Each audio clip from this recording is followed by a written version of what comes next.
Mayad-ayad nga gahong sa tanan. Mayad-ayad nga gahon na clan. Ako si Kapanalo, Joseph Ruen de la Cruz. Ako man si Kapanalo, Monica Katya Yuzon. Pilang adlaw na lang hay Pasko yon, ngani sa tanan nga nagapamati, advance Merry Christmas and welcome sa 9th episode it atong programang Panalo sa Serbisyo Publiko. Para sa first segmented aton nga programa, pamatian naton ro testimonya isang kamabuot, mabinuligon ag well-loved nga aklanon public servant, si Attorney Edgar Peralta. Itong dynastiya kasi na term, hindi ako masyadong nag-indulge because at its worst, it has the, sa tao rin kasi. Kaya sabi ko, kayo, magising na kayo sa isang bayan at saka wala namang naibigay na extraordinary na service sa Aklan. So, yung dynasty, well, of course, they belong to the same family. They live in the same house. What dynasty could you still, na masabi pa? Yun na yun. Yun na yun. But even in other instances ng mga ganito, wala rin eh. So, it's really for the people to go for it na palitan na ito. Ganyan. So, right now ako dito, 74 years old ako. At saka naging practicing lawyer, naging provincial prosecutor, naging dean of the college of law sa Aklan College, saka nag-practice ulit. Saka I could have been a lot of things, but of my own choice, ayoko. So I was all there. So ngayon, ang sabi ko nga, well, matanda na ako, anong gawin ko? Well, I would like to do two things. For the profession at saka for the government. In terms of government, what I can do to build a good developing government, na nabibigyan ng tamang chances yung mga magagaling. If I can do that, I'll do that. And I am doing it now kay Harris ko. In my legal profession, sabi ko, yung kamalian dyan sa practice, kung pwede, kung may magawa ko, gawin ko rin. Para that's true because I've been there since abutan ko si Congressman Ramos eh. Pero sa mga ligas pilat, andyan ako eh. Tay Piping, tay Paeng, tay andyan ako lahat. Kasabi ko na ito, wala pa ako nakitang politika dito sa Aklan na gagaling pa kay Nonong. Yun na nga masabi ko dyan. Although hindi kami nagkakaintindihan ko minsan, pero believe ako sa kanya. It's one thing to disagree in some few things, and it's another to agree on principles. And kami hindi mo kami masipara in terms of principles. So yan ang point ko doon. Ay, kayong dito ngayon, so pag pag-igihan nyo, papanalunin natin to. Kasi wala na kayong maibigay sa kanya kasi siya na lang yung sasabi sa amin. Attorney, mensahe ka sa mga Aklan? Yeah, my point is, there's a point in history where everyone is given a chance to be counted and to mean something. This is the moment. Ito ang gulo-gulo natin kay Marcos, kay Duterte. This is the time to give our message to these people. Ikaw tumahimik ka na kasi hindi ka na representative ng pinagsasabi mo eh. Ikaw, medyo lakas-lakas sa dapat kailabas mo yung asawa mo. Nakapanggugulo lang eh. So this is the time to give message to the President. We believe in what you're doing, but there are some few things that you have to para ilagay sa tama yung lahat.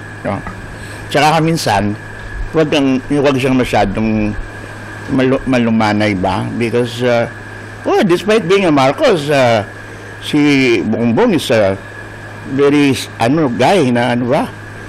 Hindi siya nagsusuperimpose. So, he always makes the point na kung ano yung tama. So, yung mensahe ko ngayon, dito sa atin, sa mga tao natin, ibigay natin yung mensahe doon sa dalawang nag-aaway na. Ikaw tumahimik ka na, at saka ikaw, gawin mo lahat yung dapat mong gawin. Because it's the only way that we can go on forward with a direction that is right.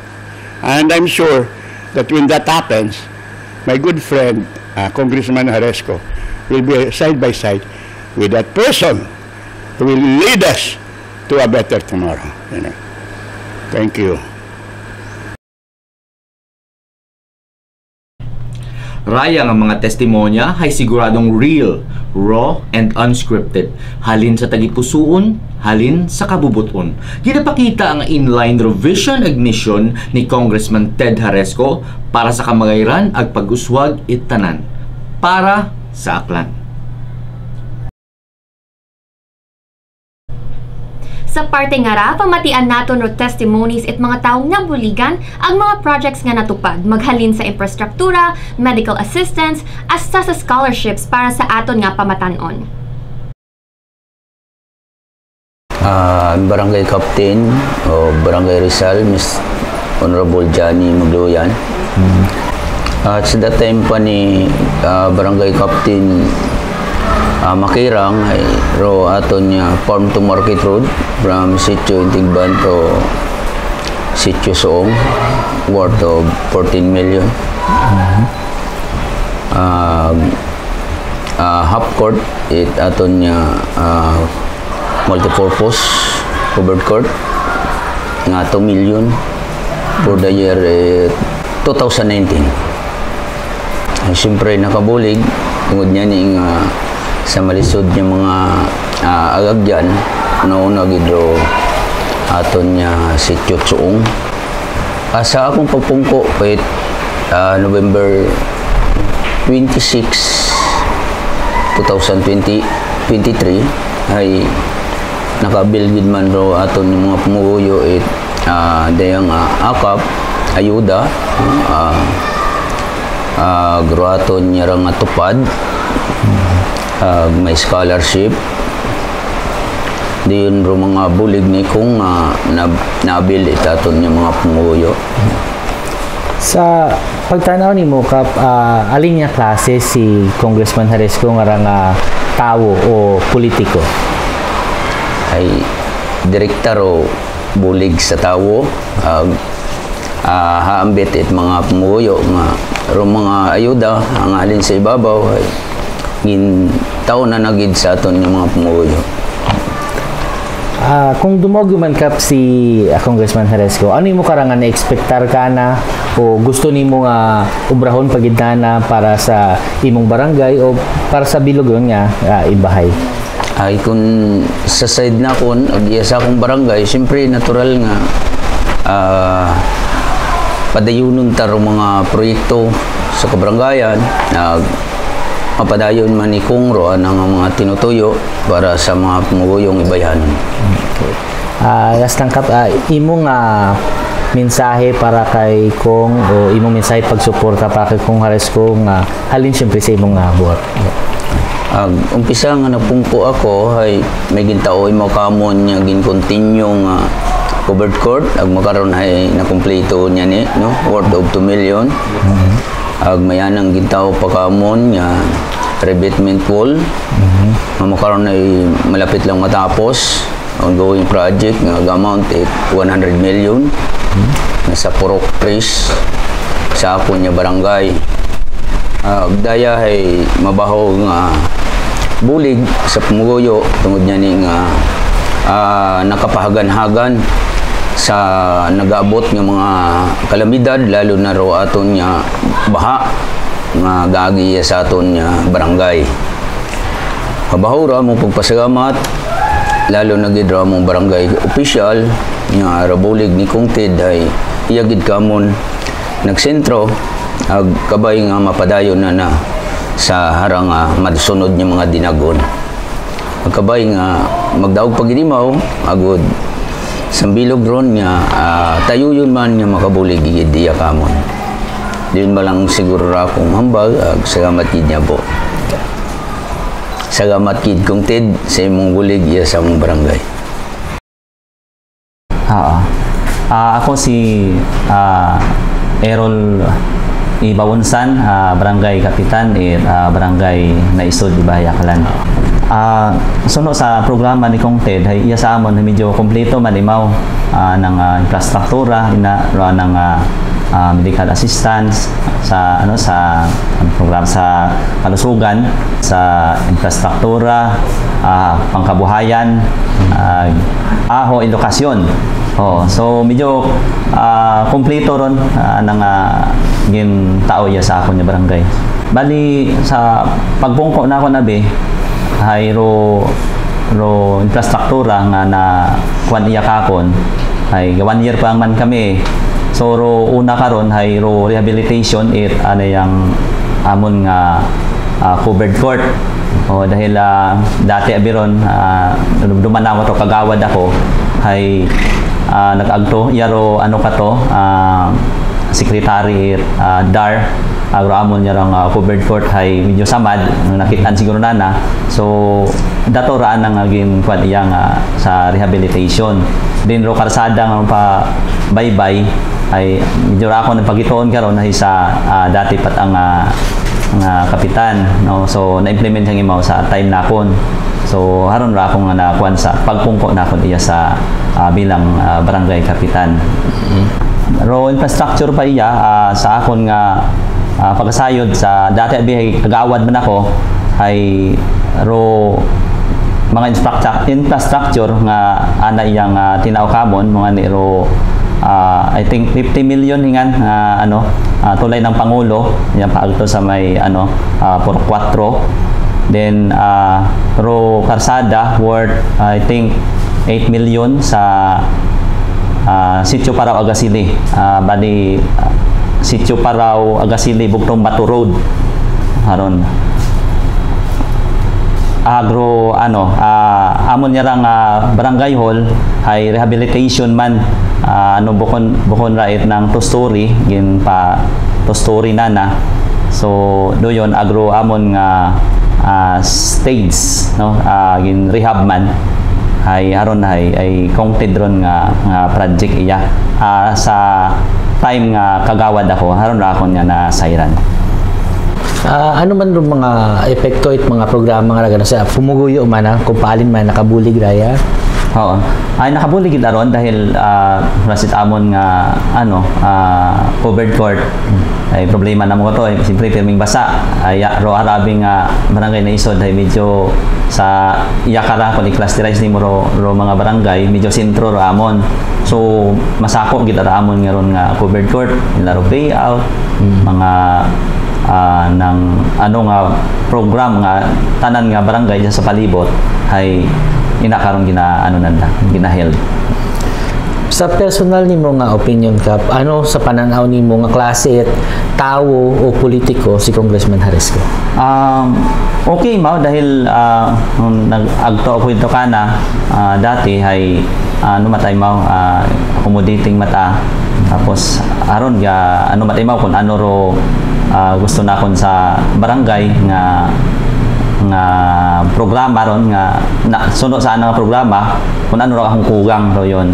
So ginhambal man akon ron kugang ako itharang nga mga kuan naano man ako kana nga kung ano ang imo nga ginatao ay batonon namon sa amon nga barangay.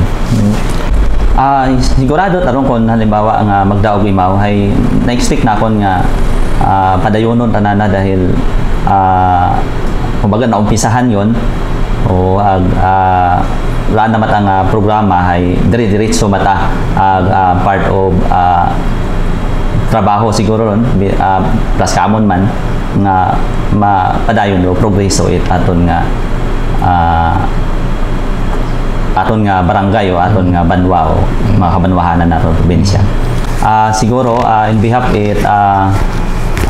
pumuyo barangay Naisod kay Kong Ted ay kami pasagamat gid sa mga bulig na naiyakamon like sa infrastructure sa edukasyon, may mga educational assistance mo maabo ro nagpanudaya nakaabil sa medical assistance, mga hospital bill ay binuligan nimo ya sa barangay na isod.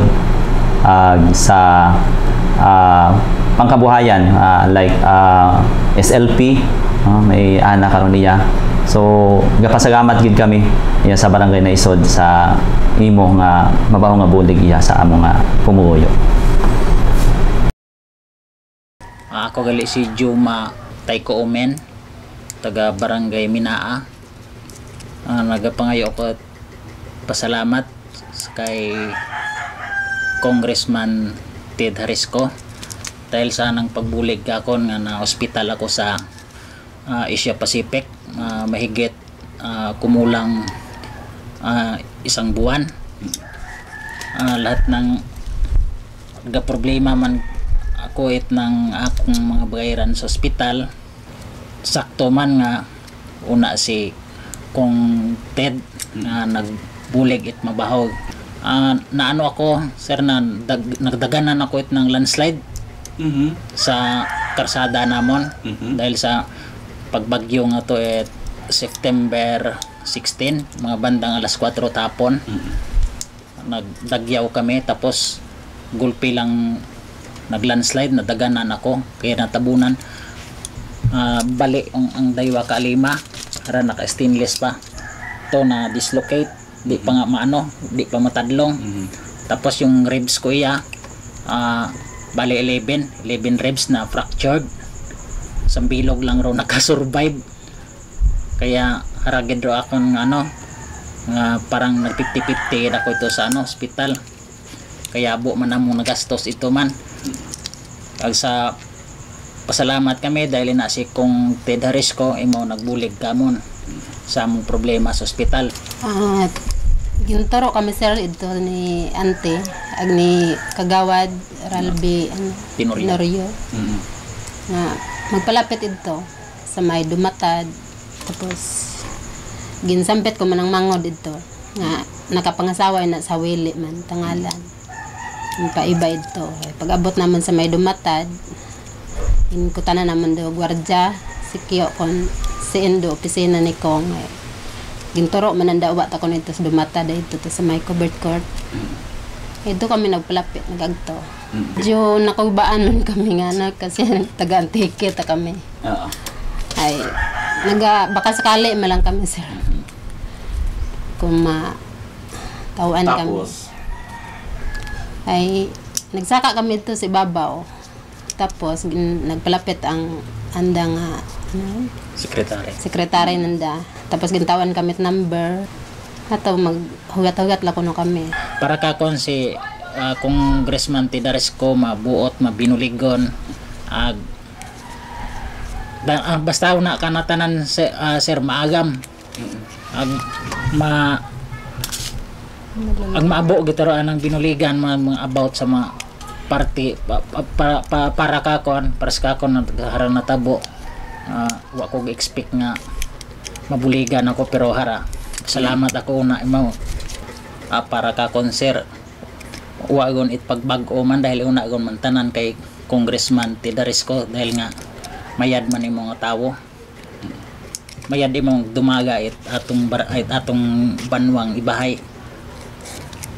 Mabugid nga salamat kong Ted sa imong pagbulig kakon dahil kung wa kay mo wa pa ta siguro ko kagawa makaron sa Asia. Kong Ted, salamat sa imong pagbulig sa asawa nga san teke kami nakabulig gid ikaw sa kama nga makagawa nga asawa sa ICU sa ito sa may hospital Asia Pacific. Salamat gid ngabo. Ako po si Leah Belerdo Torres, nakatira po sa Argao, Malaya, Aklan. Maraming salamat po sa inyong tulong sa amin at malaking tulong po ito sa amin sa pagpaaral ng aking kabataan. At nagpapasalamat po ako sa kay Congressman Ted Harisco sa nakapasok po ako sa tupad ng Kung Ted, maraming salamat po sa iyong suporta sa amin at maraming salamat po sa pinansyal na binigay mo sa amin. Ako po si Jean Marie S. Margate, nakatira po sa Dumlog, Malay, Aklan. Nagpapasalamat po ako kay Kong Ted Haresco para po sa tupad. Ang pagkilala ko po sa kanya, matulungin po siya at mabait na klaseng tao. At marami na po siyang natulungan, lalo na po sa mga pinansyal. At lalo na po sa ating bayan at sa ating barangay, marami na po siyang natulungan. Paabot ko po sa kanya, maraming salamat po dahil po marami po kayo na itulong sa amin at sa lahat ng project po ay natupad po. Good morning po, ako si Rowena Taunan na taga-Argao, 69 years old, almost 70. Ay opo, hindi naman alam nyo ang pera kahit meron ka.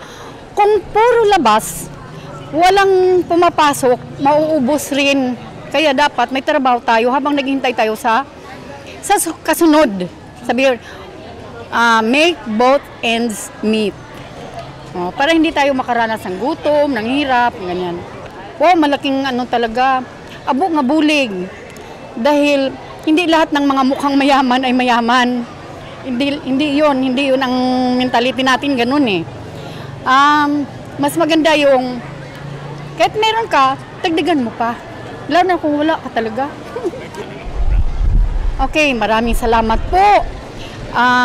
Isa po kayo ang nagpapaunlad sa bawat tao na nangailangan, gaya sa amin, we're on the grassroots. Kailangan po namin ang tulong nyo at sana tuloy-tuloy na po yan. At kami naman, yung symbiotic exchange, tulungan nyo kami, tulungan din namin kayo. Ayun na. Ay, maraming salamat po, Kong. Sana yun. Maraming salamat po. Alam ko panalo ka, pero talagang mananalo ka pa rin hanggang sa huling term mo. Thank you. I'm Majel T. Candelario from Barangay Dapdap, Tangalan, Aklan, a graduate of Bachelor of Science in Civil Engineering, major in Construction Project and Management. Nag-start po yung tulong-dunong program scholarship ni Kong nung nag-submit ako ng requirements around first year college po. Tapos, nung papasok na ako ng second year college, doon na po ako natanggap. And then, nagtuloy-tuloy na hanggang fourth year. So, bale, per sem po yung pagbigay po ng allowance sa amin. And then, malaki po yung naitulong sa akin, lalo na nung third year and fourth year college ako. Kasi kahit na nasa State University ako nag-aaral, marami pa rin nire-require na bayarin, like sa miscellaneous fees. And nakadagdag rin po yun para makabili ako ng high specs na laptop na kailangan ko talaga dun sa mga projects. Yung proseso po, hindi po. Kasi nag-submit lang po talaga ako ng requirements. Kasi yung late barangay captain po yung nagsabi sa akin na mag-submit ako ng ganito. Tapos, wala pang halos 6 months ata yun. Nakapasok na po sa scholarship. And then, malaki po talaga siyang tulong sa akin. Kasi nga po, mas nakalesen siya sa financial problems namin. Like, hindi na ako nanghihingi ng baon sa parents ko kasi meron akong naitatabi na pera galing dun sa scholarship. Tapos, hindi na ako nahihirapan magbayad sa ibang miscellaneous fees. Importante nga padayunan ni Congressman Ted anang doon yung scholarship ag other programs kasi abo pa nga estudyante ro gakinahangyan itbulig pinansyal kasi sa makarang nga oras nang malisod magpangabuhi. So daya nga scholarship ay mabaw gid nga bulig para sa mga gakinahangyan. Para sa akin, 10 out of 10 yung public service ni Congressman Ted.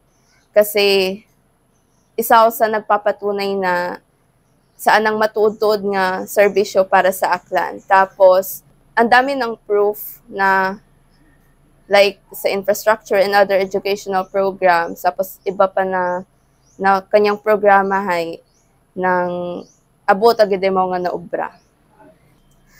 Congressman Ted, abo gid nga salamat sa imo nga serbisyo nga ginatao sa mga aklanon.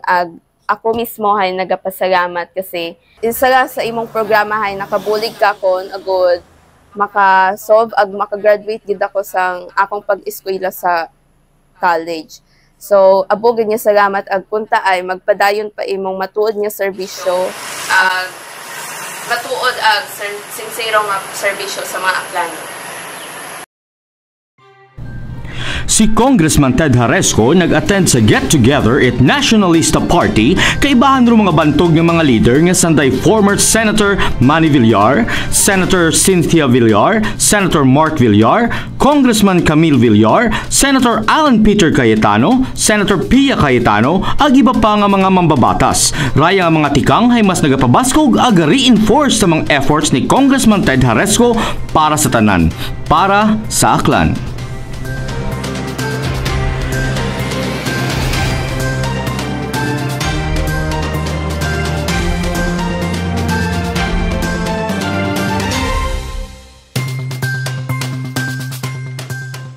Sa pihak nga bahin, padayon gihapon ro Christmas pa bingo ni Congressman Ted Haresco sa Ibahay Aklan. Bisan uwait venue, uwait manaming nga plastaran, padayon gihapon ro pagtao ikasadya ag suporta sa mga aklanon.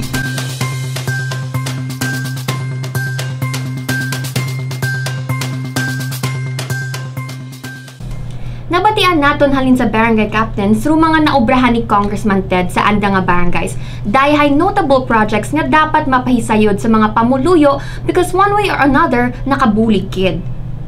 As mentioned sa Rizal Ibahay, ro projects like the multipurpose court and revetment wall nga mabakol gid nga bulig kapin pa kung may calamity dahil makabulig gid nga maiwasan ro heavy flooding sa area.